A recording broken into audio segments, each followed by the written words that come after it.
This is the sad story of a 38-year-old woman who's never made a Jello shot. Normally, Jello shots are actually really easy. Throw in some Jello, you throw in some vodka, and put them in some little cups and call it a day. But I've had those, even if I haven't made them, and they are fucking disgusting. They're only really good once you're already drunk.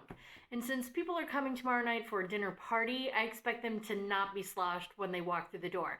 However, what kind of host would I be if they weren't sloshed, when they leave?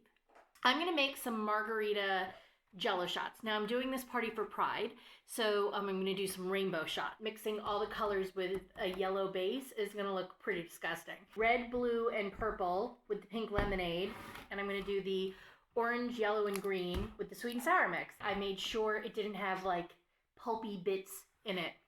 Okay.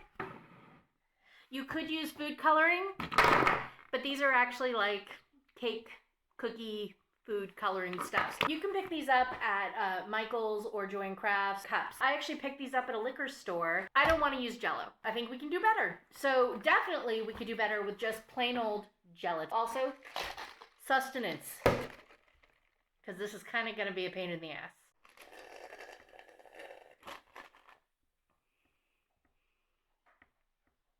Totally have to make these now, don't I? So this is the gelatin. Each box has multiple packages, I think 4 in here. And here's the basic recipe you want to remember for Jello shots. 1 package, 2, 1 cup of liquid. Of that liquid, only 50% can be alcohol. So we're saying a half cup of alcohol, a half cup of non-alcohol, and 1 packet of Knox gelatin. I'm going to make a half batch of each color.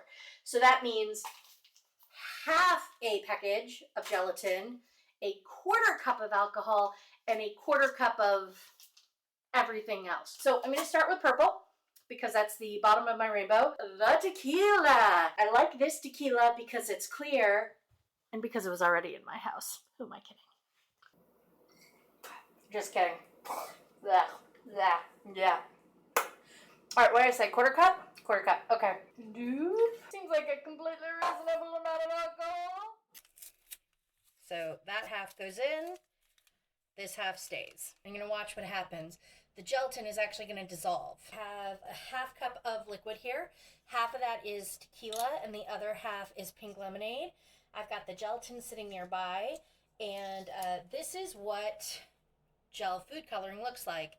I'm going to take my trusty skewer, use the other end, and you just don't need nearly as much as you think. I'm going to start stirring. I don't know how many of you are familiar with jungle juice, but yup. Pour it in. So I really want to only use a tiny little bit on each one.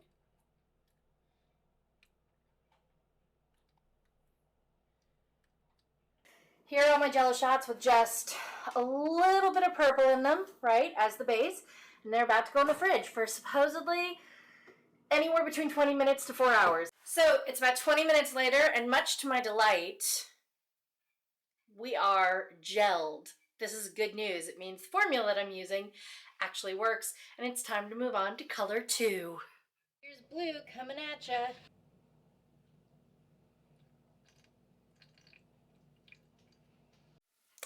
Step 2. I'm about to do the green, and I'm noticing 2 things. First of all, I'm switching from pink lemonade to sweet and sour mix at this point because green and pink are going to make a disgusting brown. As the cups get wider, because we're filling them up a little bit more, we need just a tiny bit more than we originally had. So I'm using a tiny bit more gelatin and a tiny bit more liquid. And there you have it, about 153 years after you start, or one showing of Behind the Candelabra, which will actually feel like 153 years. You know, they're actually really pretty, and I would do it again. I have a lot of tequila left over, which is good, in case they make a sequel to After the Candelabra. So until next time, from the very, very small kitchen, this is Amanda.